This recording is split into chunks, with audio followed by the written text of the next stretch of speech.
नमोस्तु नमो हरिहन्ताणं नमो सिद्धाणं नमो आयर्याणं नमो वैज्यायणं नमो लोये सर्वसाम् मङ्गलं भगवान् वीरो मङ्गलं गौतमो गणी मङ्गलं कुन्दकुन्दादेव जय जय नमोऽस्तु मङ्गलं सर्वमङ्गलमाङ्गल्यं सर्वकल्याणकारिकं प्रधानं सर्वधर्माणां जयं जयतु शासनं जयं जयतु शासनं।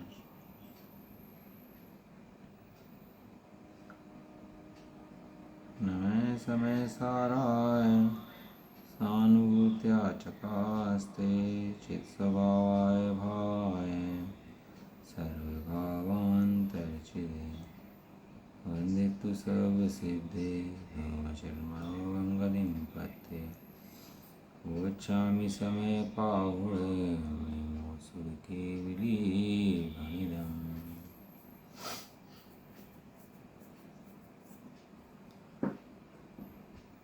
शीर्ष में साजी ग्रंथ पुण्य पाप अधिकार कलश नंबर 111 पढ़ लेंगे। मग्ना कर्म नयावलंबन परा ज्ञानं न जानन्ति अन मग्ना ज्ञानिनयशिणोऽपि यदपि स्वच्छन्दिमन्द्योद्यमा विश्वस्योपरि ते तरन्ति सततं ज्ञानं भवन्तः स्वयं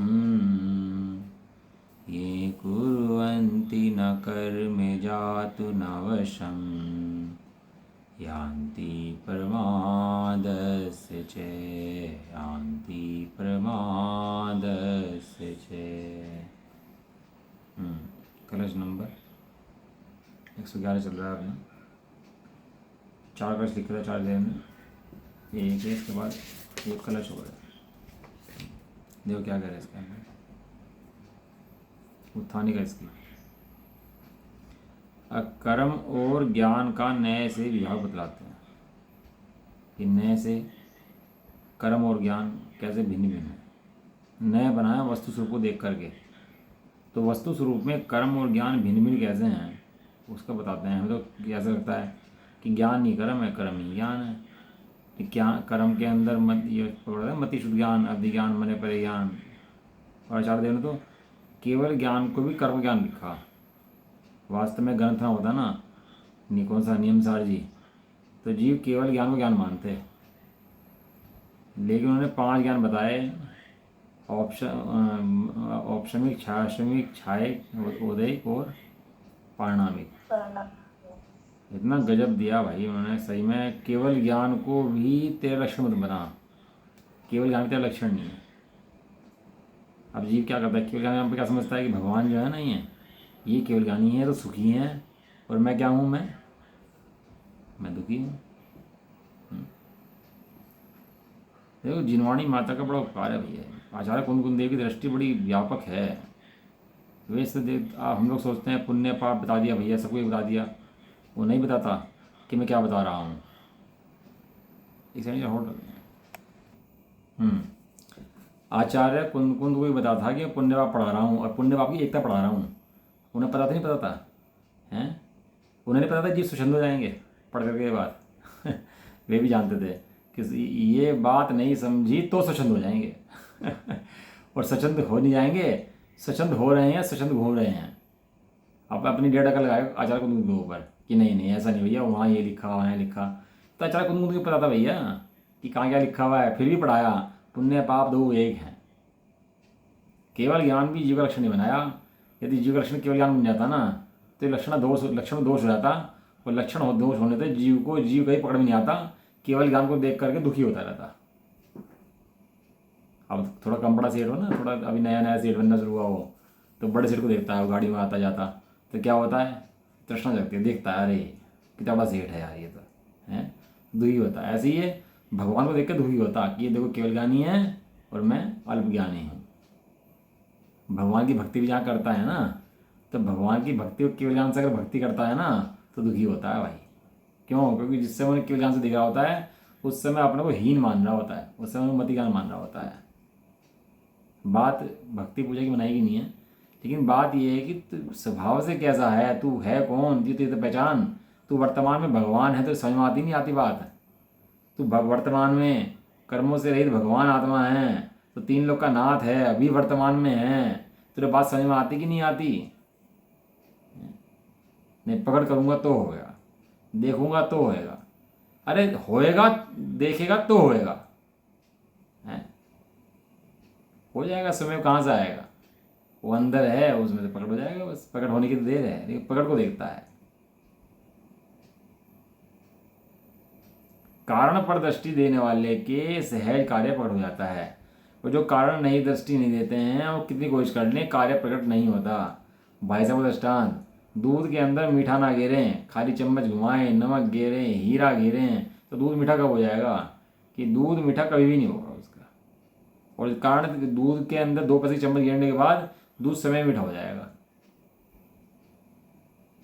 कर्म और ज्ञान ये नए विभाग से दिलाते हैं। अभी जीव को कहो ना कि भैया स्वाध्याय वो कुछ नहीं है, स्वाध्याय नहीं करना, स्वाध्याय करने से कोई फल नहीं मिलता, शास्त्र मूड भी है, अजान हैं, शास्त्र में शब्द हैं, शास्त्र कूटने से कोई फायदा नहीं है, पांडे तो शास्त्रों को मत कूट, हैं, शास्त्रों को जो बोझा वो सिर्फ बोझा है। शास्त्र वो ऐसा पढ़ करके ना क्या होता है, वो स्वाध्याय छोड़ देता है, कहना स्वाध्याय भैया बताया है जवान के अंदर, हैं, शास्त्रों को कूटने से कुछ नहीं होता, तो शास्त्र पढ़ना छोड़ देता है। या तो शास्त्र कहते हैं भैया, अब किसी कोई नहीं पढ़ता हो तो उससे कहें कि भैया शास्त्र पढ़ा करो, हो शास्त्र पढ़ने चाहिए, शास्त्रों के अंदर मम लिखा हुआ है, शास्त्रों के अंदर माल है, शास्त्रों के अंदर शब्द नहीं है, भगवान हैं। ऐसा सुन के ये समझ ले। अब देखो, एक तो पकड़ लिया उसने स्वाध्याय को, और एक को जब समझाया कि स्वाध्याय को जो, तो स्वाध्याय छोड़ दिया उसने। अब कैसे समझाया बताओ? अनादि काल की मिथ्या दृष्टि को कैसे समझाएं? तो इसलिए जन्म हुआ अनेकांत का। किसका जन्म हुआ? अनेकांत का। सर्वदोष निवारक औषधि है अनेकांत, लगता है। मिथ्यात्व की औषधि है अनेकांत, मिथ्या दृष्टि के मोह के अभाव की औषधि है अनेकांत। यदि अनेकांत ना होता तो ये सारे जगत के जीव एकांत में मर जाते, सारे जीव एकांत से पागल हो जाते हैं। पढ़ें कि नहीं पढ़ें, छोड़ दें कि क्या करें, हैं? कभी कहते हैं ऐसा, कभी कहते हैं ऐसा, तो संशय बना हुआ रहता। अनेकांत ने सब दोषों का अभाव कर दिया। पढ़ना भी है, लेकिन पढ़ के क्या करना है? पढ़ने के बाद अपना प्रयोजन साधना है, और ये भी देखना है कि मेरा प्रयोजन सदा है कि नहीं सदा है। मात्र पढ़ाई नहीं करनी, मात्र रटाई नहीं करनी, करनी भी है, वो भी करनी है, लेकिन मात्र नहीं करनी। क्या करना है? उसके द्वारा अपना प्रयोजन साधना है। प्रयोजन क्या है? प्रयोजन शुद्धात्मा को साधना है, सो प्रयोजन है। और प्रयोजन सिद्धि नहीं करता और खाली पढ़ता रहता है, प्रयोजन सिद्धि पढ़ता रहता है, प्रयोजन सिद्धि नहीं होती, तो कहते हैं तू मूढ़ है। तो है शास्त्र पाठी भी मूढ़ है जो निज तत्व जान। शास्त्रों को पढ़ करके भी जो अपने आत्मा को नहीं जानता वो मूर्ख है, मूढ़ में मुखिया है, वो सुधार है मूर्ख होगा। अरे तुझे तो ये नहीं पता था कि मैं ज्ञान स्वभावी आत्मा हूँ? आचार्य कुंदकुंदी ने बताया तो ज्ञान स्वभावी आत्मा है। और आचार्य कुंदकुंदी की दृष्टि देखो कितनी व्यापक है, ज्ञान के अलावा पकड़ते ही नहीं। उन्होंने ज्ञान पकड़ा और बाकी सब छोड़ दिया। तिरुपति प्रणाम कैसे हैं, कितने प्रकार के हैं, लड़ाई झगड़े हैं कि खाने पीने हैं कैसे, उन्होंने सब कुछ छोड़ दिया, एक तरफ कर दिया। क्यों? उन्हें पता है कि ज्ञान में बैठेगा तो ये सब आचरण स्वयं पलेंगे, और आचरण पालता रहेगा और ज्ञान नहीं देखेगा तो कुछ भी नहीं पलेगा, और मिथ्या दृष्टि रहेगा और संसार में भूल जाएगा। आचार्य कुंदकुंदे हमें संसार से निकालना चाहते हैं, इतनी व्यापक दृष्टि है।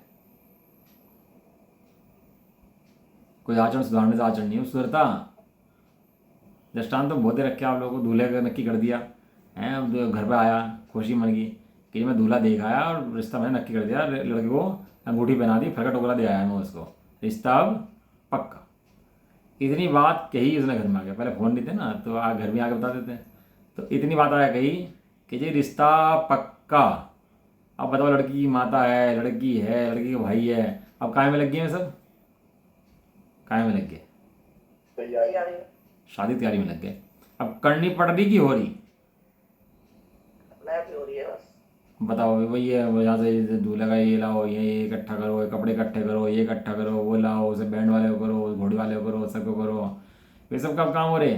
जब रिश्ता हो गया तब हो रहे, स्वयं हो रहे, जबरदस्ती निकालने पड़ रहे और आनंदपूर्वक हो रहे, दुखी हो गए नहीं हो रहे, दुखी हो रहा जी। अब चलो घोड़ी कर यहाँ भाई, चलो उठना पड़ेगा अब तो, अब यार वो ड्रेस लानी पड़ेगी, अब चलो भैया बाजार, क्या करें, जाना तो पड़ेगा, है। दुखी हो रहा कि हर चीज़ आनंदपूर्वक हो रही। और जब तक रिश्ता नहीं हुआ था तब तक क्या हालत थी? वो किस तरह जब तक रिश्ता हो जाएगा किस तरह से भैया, एक बार रिश्ता हो जाएगा किस तरह से। ये लड़के बच्चे बड़े जाते हैं ना, रिश्ते नहीं होते, उनसे बड़े क्या हालत रहती है। और जब रिश्ता हो जाता है तो कैसी दशा होती है, तो फिर तो आनंद से चलते हैं और बस सब तैयारी शुरू हो जाती है। ऐसे ही यहाँ पर क्या है कि भैया शुद्धात्म, स्वामी जी ने क्या कहा, बस तो एक शुद्धात्मा नक्की कर। आचार्य कुंभ देव में क्या कहते, तो शुद्धात्मा नक्की कर, तो एक बार नक्की कर ले बस, बाकी काम आचरण कहते ही नहीं तो आचरण कर। चौथे गुण स्थान के अंदर कोई बाधा नहीं है, एवरेज समदृष्टि नाम है चौथे गुण स्थान का, एवरेज समदृष्टि। क्यों? अभी व्रत नहीं है, एक क्या नक्की कर लिया कि शुद्धात्मा ही तीन जगत के सार है। आते माही समय सार, माने जिनवाणी बतलइयो। आत्मा समय सार है, आत्मा तीन लोक का नाथ है, मैं भगवान हूँ, ऐसा नक्की कर लिया। कषाय होंगी कि नहीं होंगी? कि होती हैं, लेकिन उनकी जाति भिन्न होती है, ताकत नहीं होती उसके अंदर वाली, क्योंकि जानता है कि कषाय जाने वाली हैं, मैं ज्ञान स्वरूप आत्मा हूँ, ये कषाय कर्मोदय की हैं, ये मेरी नहीं है। फिर ऐसा हो जाता है पड़ोसी के यहाँ कोई मरे ना, ऐसा अपने आप कोई मरे तो ऐसा लगता है। जैसे कपड़े बदल देते हैं ना अपने, तो अपने को कपड़ों को ज़्यादा वो नहीं लगता कि भाई कपड़े बदल दिए तो ठीक है, बदल दिए, चेंज कर लिए। ऐसे शरीर बदलता है तो इसको टेंशन नहीं होती। क्यों? सिर पर इतना बड़ा बोझा जो सिर पर रखा था ना इसने, शरीर का, संसार का, भोग का, वो उतर गया। अभी जबरदस्ती नियम ले, त्याग करे, भैया मैंने इतनी प्रतिमा ले ली, मैंने इतने व्रत ले लिए, अब वो प्रतिमा प्रक्षाल करा रहे कि मेरा बर्थडे है, मेरी एनिवर्सरी है, इसलिए प्रक्षाल कर दे। ये सब कार्यक्रम बंद हो जाते हैं, ये सब थिएटर बंद हो जाता है इसका, ये दिखावे का, जीवन काहे के लिए। ये धन आदि फिर उसको रुसते नहीं है, सुहाते नहीं है, होते हैं, नहीं होते ये नहीं कह रहे, लेकिन क्या होता है, रुसते नहीं है। धन समाज गज बाज राज तो काज नावे, ज्ञान आपको रूप भयो फिर अचल रहावे। ये वो जानता है धन समाज गज राज बाज जितनी हैं, ये सब मेरे काम के आने वाले नहीं हैं, ज्ञान मेरा अचल स्वरूप है। एक बार ज्ञान को देख ले तो वो मैं तीन लोग का साथी, केवल ज्ञान तक भगवान स्वरूप में ले जाने वाला है, भगवान बना देने वाला है। ये ज्ञान तुझे भगवान बनाने से पहले छोड़ने वाला नहीं है, तो एक बार ज्ञान की दृष्टि करो उसकी। अब बताओ आचार्य कुंदन देखो दृष्टिकोण कितना व्यापक था, आप विचार करके देखो वास्तव में कितनी करुणा थी उनके हृदय में। अब करुणा समझ में आती है, अब यहाँ तक आ गया अपन लोग, इतनी गाथाएं पढ़ ली, अब आचार्य कुंदन देव की करुणा समझ में आएगी जब ज्ञान स्वरूप को देखेंगे अपने, कि वास्तव में ज्ञान के अलावा कोई ठोर नहीं है।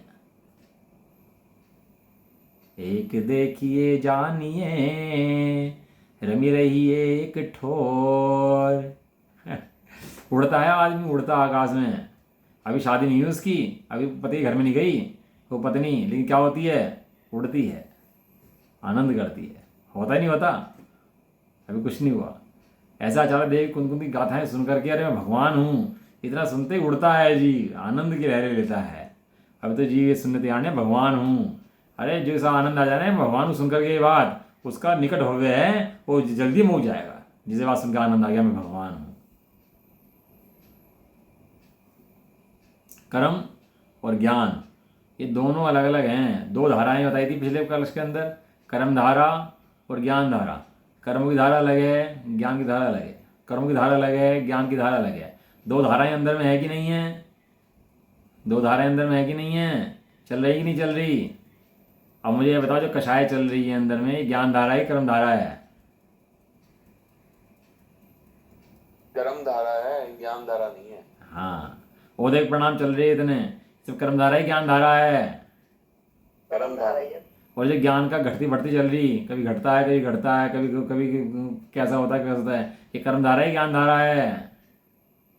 ये भी कर्म धारा है। हाँ, ये कर्म धारा। आचार्य देव ने कहा छाई ज्ञान केवल ज्ञान भी कर्म धारा है। कर्म धारा। मतलब आचार्य कुंद देव का मैं हृदय मेरे पास सोचने बैठ जाऊँ ना कि क्या उन्होंने कह दिया। अब आया एक आदमी कहने लगा भाई साहब तुम्हारे घर के नीचे रत्न के कुछ छुपा हुआ है, कलश निकाल लो, मुझे बताया दे पापा ने, आपने घर नीचे इसे गड्ढा खोदो निकल जाएगा। बात तो एक मिनट कह के चला गया। तो बात कितनी बड़ी है भाई साहब, अब उसने गड्ढा खोदा निकल गया वहाँ पे कलश। अब बताओ, वो तो एक मिनट कह के चला गया था, अब कितनी महिमा आएगी उसकी हैं। और कैसा लगेगा बताओ, हमें तो पता ही नहीं था। अब वो था कि नहीं था, अरे क्या फर्क पड़ रहा था, बता दिया। कितनी महिमा आएगी उसकी बताने वाले की कि भाई यहाँ पे इस जगह पे गड्ढे में दबा हुआ है, 10 फुट नीचे खोदना, वहाँ सोने का कलश निकल जाएगा। और 10 फुट नीचे खोदा तो सोने का कलश निकल गया वहाँ पर।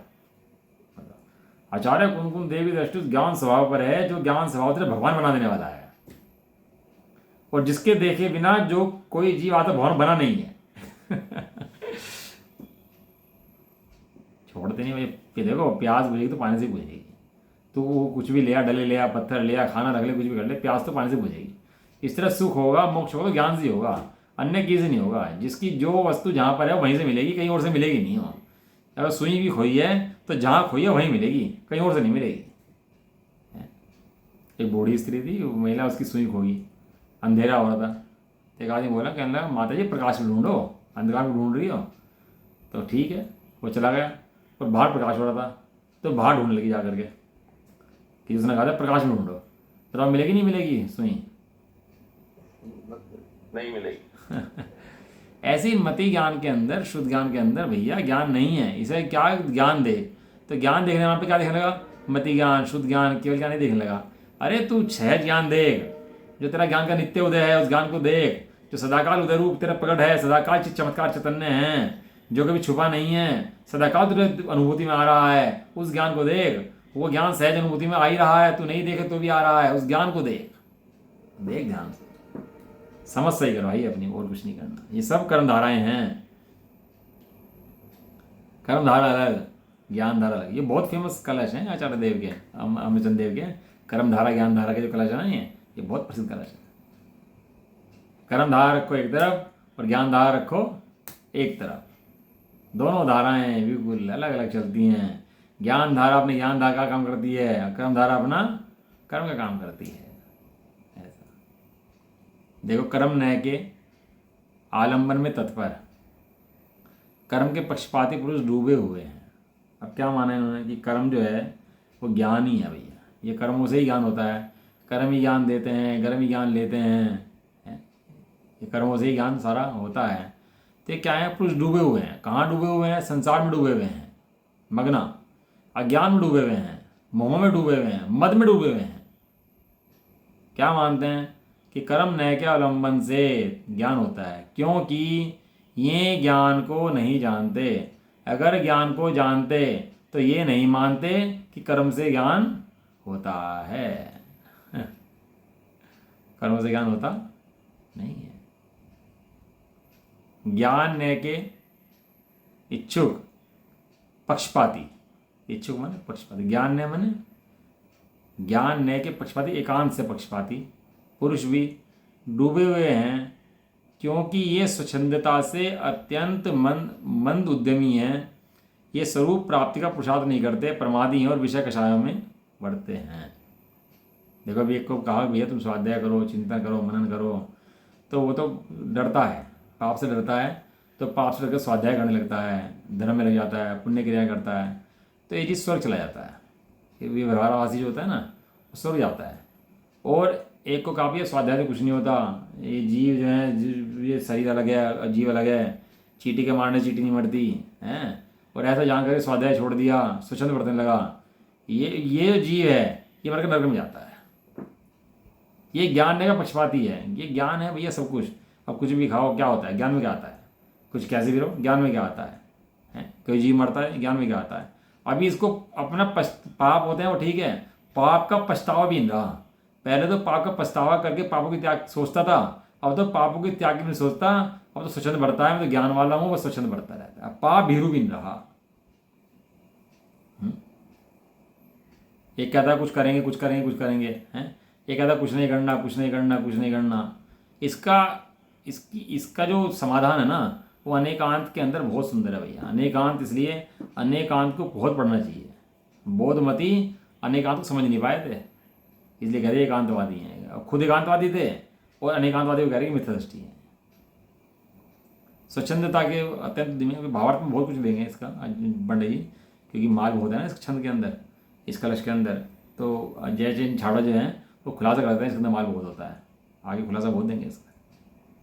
वे स्वच्छंदता से अत्यंत मंद उद्यमी हैं, वे स्वरूप प्रसाद का प्रसाद नहीं करते, प्रमादी हैं और विषय कषाय में ही वर्तते हैं। ये दोनों एक से हैं, दोनों ही एक व्यवहारावासी है, एक निश्चयवासी है। अब इसके बारे में ज़्यादा पढ़ना हो ना तो टोडरमल जी का मोक्षण प्रकाशक पढ़ना। मोक्षण प्रकाशक यानी रत्न है इस धरती पर इस समय 2-3 रत्न बहुत बढ़िया हैं। समय सार जी हुआ, मोक्षण प्रकाशक हुए, ये ग्रंथ ऐसे हैं जीव के मिथ्यात्व का धो दें, बिल्कुल महज धो दें सारा ऐसा है। वे जीव विश्व के ऊपर तैरते हैं जो कि स्वयं निरंतर ज्ञान रूप होते प्रणमते हुए कर्म नहीं करते और कभी प्रमादवश भी नहीं होते। देखो इसके अंदर एक चीज ली, स्वच्छंदता शब्द दिया इसके अंदर, एक परमार्थ शब्द दिया, 2 शब्द दिए। ज्ञान को जानने के बाद जीव स्वच्छंदी हो गया कि ज्ञानाभ्यास बढ़ गया उसका, 2 बातें हैं। यदि जीव स्वच्छंदी हो रहा है तो नियम से निश्चयवादी हो रहा है, प्रमादी हो रहा है तो नियम से पढ़ने के बाद निश्चयवादी हो रहा है। पहले पढ़ता था, लिखता था, सब काम करता था, अब वो भी छोड़ दिया और क्या करने लगा, आलस में उद्यमी हो गया। तो वो जीव नियम से पापी है और स्वरूप में उद्यमी नहीं रहता। वो जो ज्ञान की आराधना करते हैं स्वरूप में उद्यमी रहते हैं। भावार्थ देखो कितने बढ़िया कह रहे हैं यहाँ पर।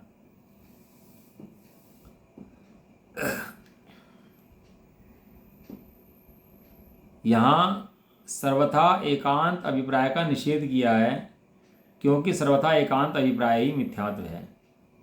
एकांत अभिप्राय माने जिस अभिप्राय में एकांत पकड़ लिया वो मिथ्यात्व है। कितने ही लोग परमार्थभूत ज्ञान स्वरूप आत्मा को तो जानते नहीं हैं और व्यवहार दर्शन ज्ञान चारित्र रूप क्रियाकांड के आडंबर को मोक्ष का कारण जानकर उसमें तत्पर रहते हैं, उसका पक्षपात करते रहते हैं। ऐसे कर्मण्य के पक्षपाती लोग जो ज्ञान को तो नहीं जानते और कर्मण्य में ही खेद खिन्न हैं, वे संसार में डूबते हैं। आचार्य कुंदन देव ने एक ज्ञान लक्षण जीव का बताया और इस शास्त्रों को भी क्यों मुख्य कहा, क्योंकि ज्ञान की स्वरूप की आराधना बताते हैं, ज्ञान किसे कहते हैं। और भगवान की पूजा क्यों बताई, क्योंकि वहाँ पर ज्ञान स्वरूप को पता लगता है हमें जाकर ज्ञान स्वरूप आत्मा कैसा होता है। अगर पूजा करे, हाथ जोड़े, ढोक दे, चावल चढ़ाए, सब काम करे, लेकिन ज्ञान स्वरूप आत्मा को वहाँ ना देखे और शास्त्रों से भी ज्ञान स्वरूप आत्मा को समझने की विधि ना जानता हो, शास्त्रों तो पढ़ता हो लेकिन ज्ञान स्वरूप आत्मा को समझने की विधि, निकालने की विधि, उसको अनुभव करने की विधि ना जानता हो, तो वो भी मूर्ख है। खाली ज्ञान का विषय बन जाए और ज्ञान का विषय जान करके हम सोच लेने लगे कि हाँ भैया हमारा तो काम हो गया, तो उससे काम नहीं बनता। ज्ञान का विषय बनने के बाद अनुभव का विषय बनना चाहिए, फिर उसके बाद अनुभूति का विषय बनना चाहिए। अनुभूति माने कि जो ज्ञान स्वरूप की धारा, ज्ञान धारा है, वो मेरे अनुभव में सदाकाल आ रही है। ऐसा। और कितने ही लोग आत्म स्वरूप को तो यथार्थ नहीं जानते और सर्वथा एकांतवादी मिथ्या दृष्टियों के उपदेश से तथा अपने आप ही अंतरंग में ज्ञान का स्वरूप मिथ्या प्रकार से कल्पित करके उसमें पक्षपात करते हैं। वे अपनी परिणति में किंचित मात्र ही परिवर्तन हुए बिना अपने को श्रद्धाबद्ध मानते हैं और व्यवहार दर्शन ज्ञान चारित्रिक क्रियाकांड को निरर्थक जान करके छोड़ देते हैं। ऐसे ज्ञान नय के पक्षपाती लोग जो कि स्वरूप का कोई पुरुषार्थ नहीं करते और शुभ परिणामों को छोड़कर स्वच्छंदी होकर विषय कषाय में वर्तते हैं, वे भी संसार समुद्र में डूब जाते हैं। पाप का ही भय नहीं रहा उसको। एक तो मात्र पाप का भय करता है, पाप के भय से पाप छोड़ता रहता है, पुण्य करता है, पाप छोड़ता है, पुण्य करता है, उसको धर्म मानता है। और दूसरा जीव ऐसा है जिसे पाप का भय नहीं रहा, जो पाप में ही लीन रहता है। जबकि आचार्य देव ने लिखा है कि चौथे गुण स्थान से 5 गुण स्थान में शुभ भाव बढ़ जाता है और 5वें 6ठे गुण स्थान में शुभ भाव और बढ़ जाता है। वहाँ शुभ की बहुत वृद्धि होती है, वो शुभ बढ़ और इसके पाप बढ़ रहे हैं, तो इसका मतलब है कि ऊपर नहीं बढ़ रहा तो नीचे गिर रहा है, स्वच्छंदी हो जाता है। ज्ञान स्वरूप आत्मा को जानने के बाद, ज्ञान स्वरूप आत्मा को जानने के बाद भैया स्वाध्याय, आराधना, पूजा पाठ सब बढ़ जाते हैं। उसके बढ़ाने नहीं पड़ते। बच्चे का एडमिशन हो जाए स्कूल में, अब स्कूल में एडमिशन हो गया, स्कूल में एडमिशन होने के बाद अब उसको पढ़ाना पड़ता है, खुद पढ़ता है। कॉलेज में खुद ही लगा रहता है पढ़ने के लिए, हाँ, खुद कितनी कितनी मेहनत करता है बताओ। क्या क्या कोई कह रहा है उसको, जबरदस्ती कर रहा है कोई? हमने इस टाइम सीए करा, अब भूल गए दुनियादारी क्या होती है, कुछ पता भी नहीं कि दुनिया में क्या हो रहा क्या नहीं हो रहा। अब लग गए क्या लक्ष्य है, केवल एक कि बस सीए करना है। खाली रट्टा थोड़ा लगाया कि सीए करना है, सीए करना है, सीए करना है, उसके लिए उपाय करना शुरू कर दिया, लेकिन लक्ष्य क्या बनाया कि सीए करना है। ऐसे ही यहाँ पर भी उसी स्वच्छंद मान के छोड़ देते हैं और अपना कुछ भी खाते हैं, कुछ भी पीते हैं, तो ये भी संसार में डूबते हैं। देखो क्या है यहाँ पर, उस स्वच्छंदी की बात है जो बहुत स्वच्छंदी है, मतलब जिसे सामान्य विवेक भी नहीं रहा, उसकी बात है। यहाँ ज्ञान न्याय को समझ करके ज्ञान में आराधना करता है और कर्म होते से भिन्न अपने को देखता है, उसकी बात नहीं है। समझ में आया? जो ज्ञान स्वरूप को देख करके कर्म होते से भिन्न देखता है, उसकी बात नहीं है। वहां पर वहां व्यापार आदि करता है, सारे काम करता है, लेकिन जो ज्ञान स्वरूप को अनुभव करता है वो तो ज्ञानी है। और ज्ञान स्वरूप को अनुभव ना करके बातें बनाता है बाहर में, वो अज्ञानी है, यहाँ उसकी बात है। अब आपको ज़्यादा पढ़ना हो तो टोटल जी का बहुत पढ़ना, उसके अंदर बहुत वर्णन दिया है इसका। इसमें ये लाइन सुनी होगी, कौन सी? एक अभी इसमें तो हाँ, इसमें ये लाइन लिखी है कि ज्ञान का स्वरूप मिथ्या प्रकार से कल्पित करके उसमें पक्षपात करते हैं। हाँ, ये लिखा है ना, हाँ, अपने अथवा अपने आप ही अंतरंग में हाँ, ज्ञान का स्वरूप मिथ्या प्रकार से कल्पित करके। हाँ। तो हमें कैसे पता चलेगा कि हमारे ज्ञान का स्वरूप हम जो भी पढ़ रहे हैं वो हम सही पकड़ रहे हैं, नहीं पकड़ रहे हैं, या मिथ्या में उलझ गए हैं? हाँ, बढ़िया प्रश्न, सही। एक्चुअली क्या है, देखो आचार्य देवों ने ज्ञान के 5 लक्षण बताए। मति, श्रुत, अवधि, मन, प्रयोग, केवल ज्ञान है। हम ज्ञान इसको समझते हैं, पूरी दुनिया ज्ञान इसको समझती है। 6 लक्षण ज्ञान को ही पूरी दुनिया ज्ञान समझती है, और एक ज्ञान को ही पूरी दुनिया क्या समझती है? ज्ञान समझती है। और इसी जीव को, ज्ञान को जीव ज्ञान समझ ले, हैं, परछाई को व्यक्ति समझ ले, तो वो जीव मिथ्या कल्पना कर लेता है और ज्ञान के लक्षण नहीं समझता। अपनी मति कल्पनाओं से ही ज्ञान का स्वरूप समझ लेता है, या कोई उसे मिथ्या उपदेश दे तो उससे ऐसे ज्ञान समझ लेता है। क्षोभशम वाला ही ज्ञान होता है भैया। ये जो हम पढ़ते थे ना बचपन में, ज्ञान चोरी नहीं हो सकता, ज्ञान ले जा नहीं सकता, बांटने से बढ़ता है, पढ़ाने से बढ़ता है, वो सब क्षोभशम ज्ञान की बात है। पूरी दुनिया क्षोभशम ज्ञान के मद में मस्त है, और आचार्य देव उस क्षोभशम ज्ञान से भिन्न उस ज्ञान की बात कर रहे हैं जिसके अंदर क्षोभशम ज्ञान नहीं है, और जो क्षोभशम ज्ञान से भिन्न सहज ज्ञान है, आचार्य कुमुदेव उसकी बात करते हैं। वो ज्ञान मूर्ख के पास भी है, वो ज्ञान पागल के पास भी है, वो ज्ञान तिरंज के पास भी है। वो जो सहज ज्ञान की धारा है ना, जो आचार्य कुमुदेव ने पकड़ी है, वो उस धारा की बात करते हैं। यदि वो धारा पकड़ में आ रही है तो सही मार्ग पे है, और उस धारा के अलावा कुछ और पकड़ में आ रहा है तो सही मार्ग पे नहीं है। ये कल्पना ही कर लेता है जीव, क्योंकि इसके प्रत्यक्ष तो यही है ना, मति, श्रुत, अवधि, मन, प्रयोग, केवल ज्ञान। वो जो प्राणिक भाव है, वो छुपा हुआ अति सूक्ष्म पदार्थ, वो प्रत्यक्ष नहीं है, तो दिखता है नहीं, तो दिखता ना होने से उसको जानता है नहीं है, और इन कल्पनाओं से इन ज्ञानों को अपना ज्ञान मान लेता है। लेकिन कोई तत्व ज्ञानी, तत्वभ्यासी जीव देखता है तो वो जानता है कि जो भगवान ने बताया है ज्ञान सहज, वो कहाँ से उदय हो रहा है, उसका उदय कैसे होता है, उसका स्रोत क्या है, वो सबको जानता है, उस ज्ञान को सहज रूप से स्वीकार करता है। क्लियर? चलो, इसलिए तो कहा जिनवर कथित तत्व अभ्यास कीजिए। ताते जिनवर कथित तत्व अभ्यास करीजे, संशय विभ्रम मोह त्याग आपो लख लीजिए। ज्ञान के दोष बताए 3, संशय, विभ्रम और मोह। 3 दोष बताए थे ज्ञान के, क्यों भाई याद है? बताए थे 3 दोष बताए, कौन कौन से? संशय, विभ्रम और विभ्रम, मोह। यही है वे सूक्ष्म ज्ञान को, अधिक ज्ञान को, और अपने को जो पता कषाय आदि प्रकट हैं उनको, और जो मंद ज्ञान तीव्र है उसको, तीव्र ज्ञान को होशियार माने, मंद ज्ञान को, ये सब यही भेद हैं। संशय, विभ्रम, मोह, वो इसमें लग जाता है, इन्हीं ज्ञान के अंदर आता है। और ज्ञान का सहज स्वभाव, जो शुद्ध स्वभाव से है, वो उसको जानता नहीं है। ज्ञान भैया बहुत सरल है, कोई सीधा सीधा है बिल्कुल एकदम, है कोई बहुत बड़ा गणित नहीं है इसके अंदर। लेकिन गणित कहाँ बना हुआ है? आपके टेढ़े कलम बना हुआ है गणित, और कुछ नहीं।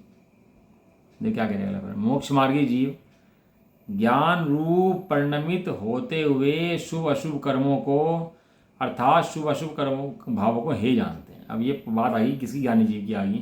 पहले निश्चयवाद व्यवहारवासी की बात दी, फिर निश्चयवासी की बात दी। देखो अधिकार का नाम है पुण्य पाप अधिकार।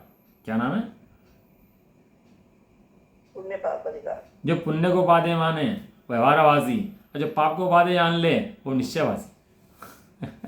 उसी क्रम में लिया और फिर लिया जो इनसे रहित है वह धर्मात्मा, वो क्या करता है कि मोक्ष मार्गी जीव ज्ञान रूप परिणत होते हुए शुभ अशुभ कर्मों को अर्थात शुभ अशुभ भावों को हे जानते हैं और शुद्ध परिणति को ही उपादेय जानते हैं। वहाँ उन दोनों में कंपेरिजन करें तो वो बात बराबर है। अशुभ घटता जाएगा, अशुभ बढ़ता जाएगा, और शुभ बढ़ेगा, बहुत बढ़ जाएगा, अशुभ घटता चला जाएगा, दोनों के अंदर चलती रहेगी आपस में ऊपर नीचे। लेकिन वो क्या जानते हैं उपादेय, वो शुद्ध परिणति शुद्ध स्वभाव ज्ञान स्वभाव उसको भी उपादेय जानते हैं, उस घटती बढ़ती के चक्कर में पड़ते नहीं है। वे मात्र अशुभ कर्मों के नहीं किंतु शुभ कर्मों को भी छोड़कर हैं। अब अशुभ कर्म करने किस लिए गया था, वहाँ शुभ कर्म क्यों कर रहा था, स्वरूप को समझने के लिए शुभ कर्म कर रहा था। स्वरूप में स्थिर होने के लिए निरंतर उद्यमी रहते हैं, वे संपूर्ण स्वरूप स्थित होने तक पुरुषार्थ करते ही रहते हैं। देखो क्या है, दो चीज़ें हैं, एक श्रद्धान एक चारित्र है। क्या चीज़ें हैं, श्रद्धान और एक चारित्र। ज्ञान तो जानता है बराबर, वो पूर्ण को भी जानता है, अपूर्ण को भी जानता है। स्वभाव पूर्ण है, कुछ करना नहीं, ये भी जानता है, और पर्याय अपूर्ण है, उसमें पुरुषार्थ करके केवल जानता प्राप्त ले आना है उसको, वो ये भी जानता है।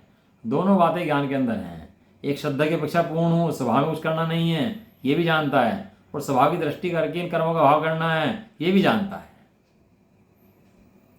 दोनों बातें जिसकी ज्ञान में नहीं हो ना, वो निकाल नहीं सकता, वे कहाँ से जाता है उसके। लेकिन ज्ञान स्वाभाविक जीव का निर्णय करते हैं, उनके कर्मों का भाव सहज होता रहता है। मात्र करना क्या है, ज्ञान स्वभाव आत्मा का निर्णय करना है। एक सेकंड। वे निरंतर उद्यमी करते रहते हैं, स्वरूप स्थित होने का पुरुषार्थ करते ही रहते हैं, जब तक पुरुषार्थ की अपूर्णता के कारण शुभ अशुभ परिणामों से छूटकर संपूर्ण स्वरूप में संपूर्णतः स्थिर नहीं हुआ जा सकता। एक सेकंड रुकना चाहिए, बैठ लगा लो इसकी, एक मिनट।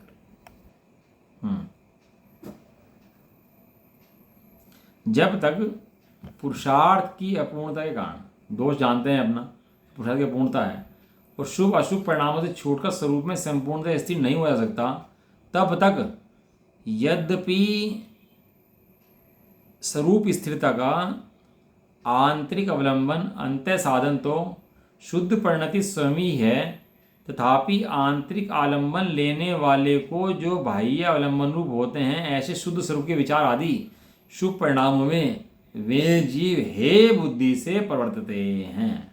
कैसे प्रवर्तते हैं, कैसे प्रवर्तते हैं, हे बुद्धि से प्रवर्तते हैं।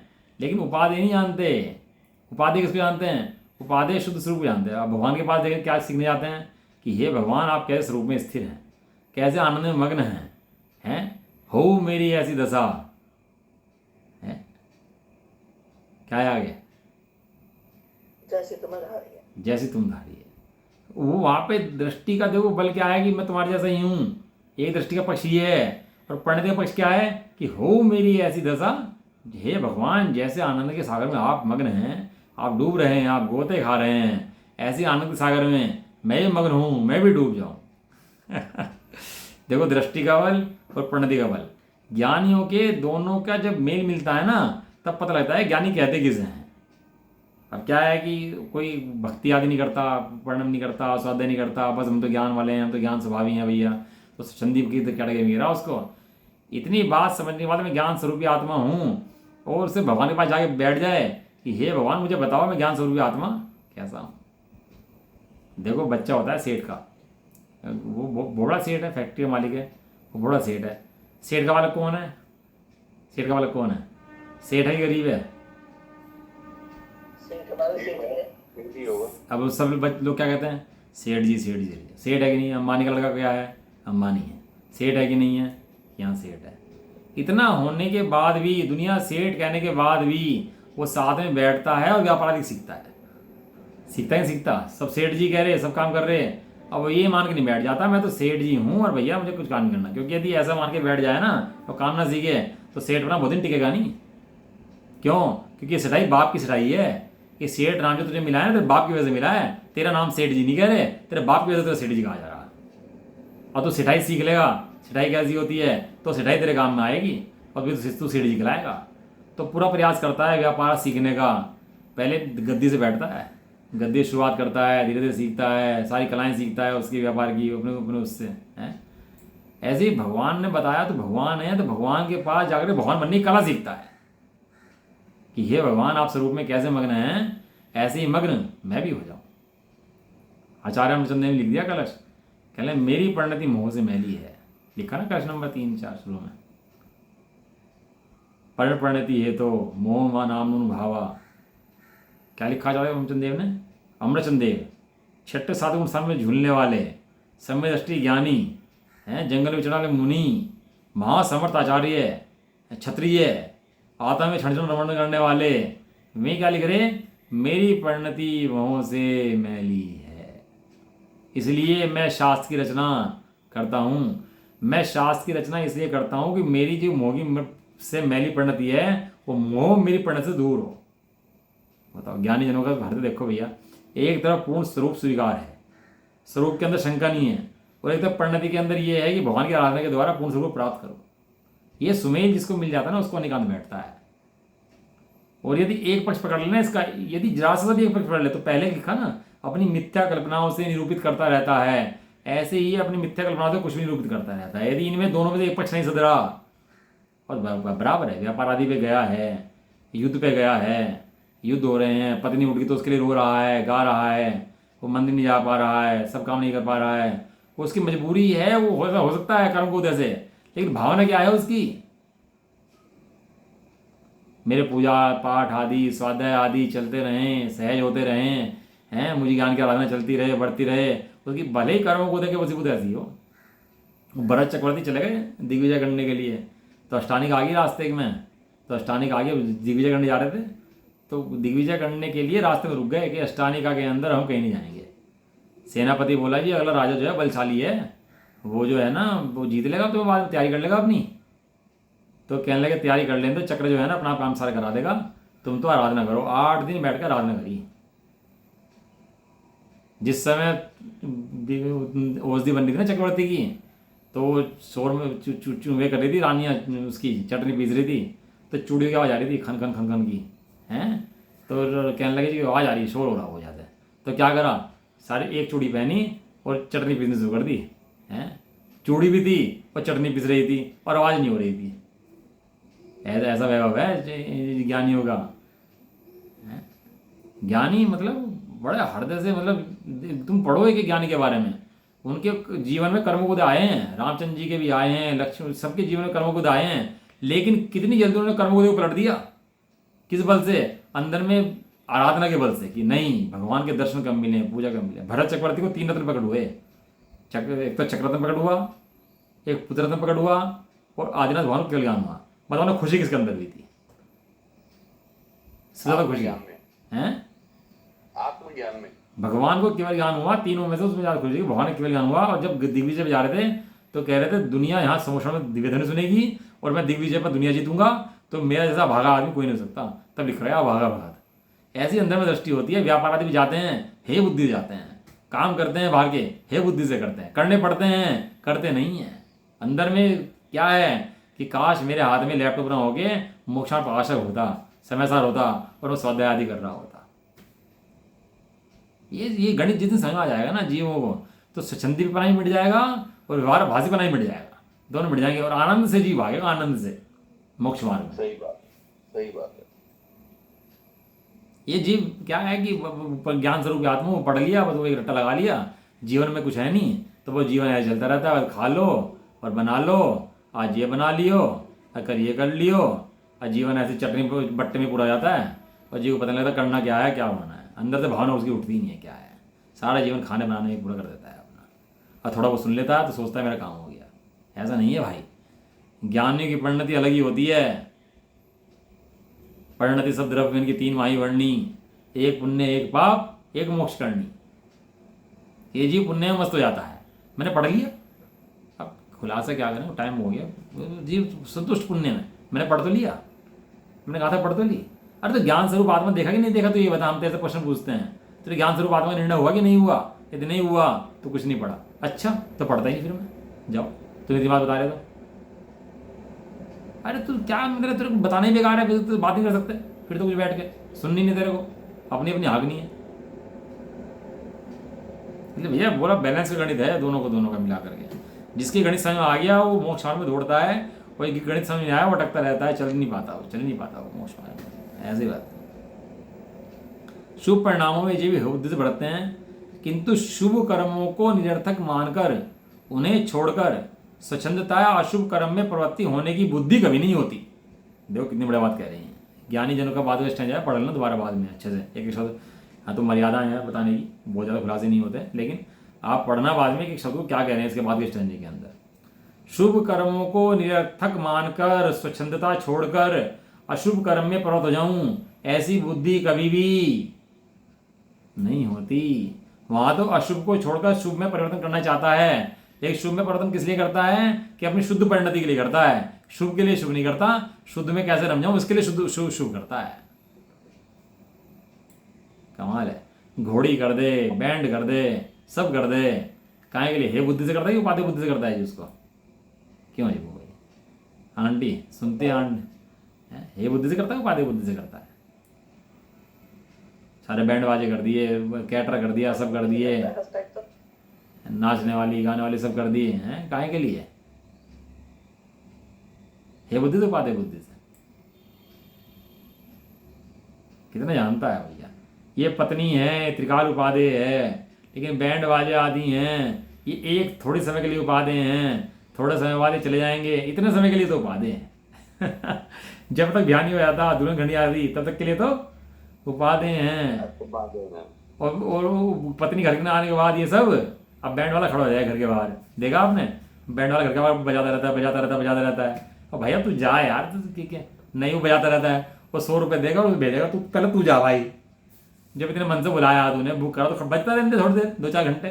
लेकिन सबसे पहले भगाएगा उसको। अब तेरा प्रयोजन पूरा हो गया, अब तेरे कोई प्रयोजन नहीं रहा। समय समय पे बदलता रहता है।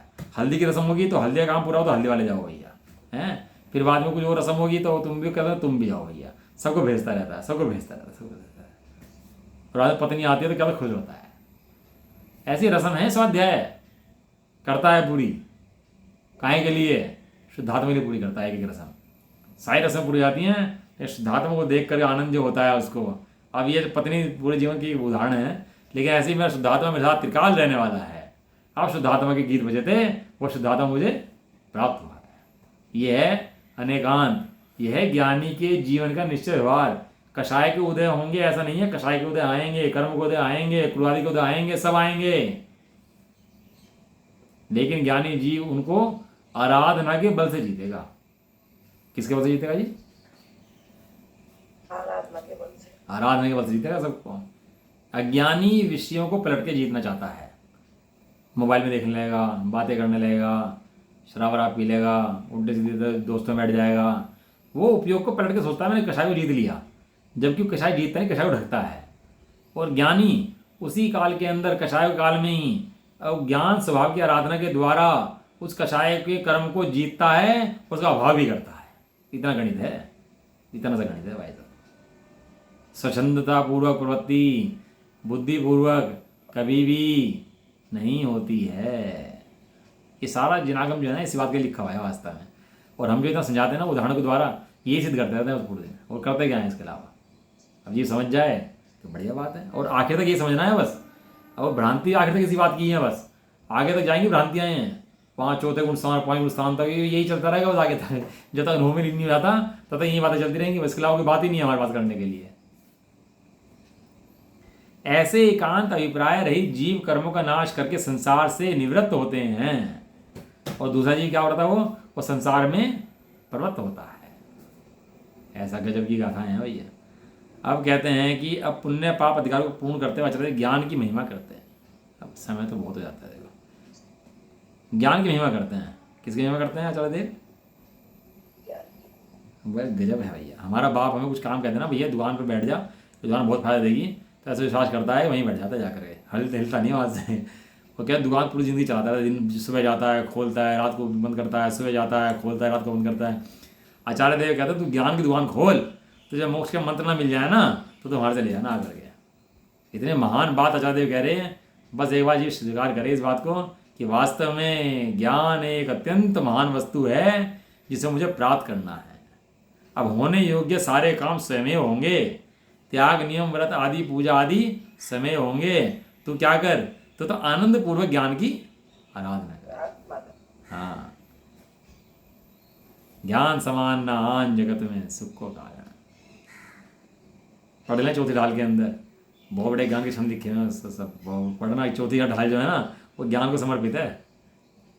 और ध्यान से पढ़ना, जल्दबाजी में नहीं। कोई जल्दबाजी का काम तो अपने पास है नहीं, शाम समय है ही किसके लिए। बताया बड़ा पंडित जी का कि नहीं, वो अपने उनसे बोला गुरु जी से, घड़ी रखते हैं। कहले घड़ी काहे के लिए है, घड़ी क्यों चाहिए? हमें जब करनी है आराधना है 24 घंटे, तो घड़ी काहे के लिए है? घड़ी तो वो रखे जिसे जिस चीज़ के दिमाग कुछ और बसता हो। हमें घड़ी काहे के लिए चाहिए? हमारा समय आराधना के लिए है। जितना उपयोग लगेगा उतना आराधना करेंगे, बाकी समय जो काम होगा कर लेंगे। निज निधि निज में बताइए अनंत पुकारे उसके लिए जिन वाणी माँ को वंदना शब्द नवाणम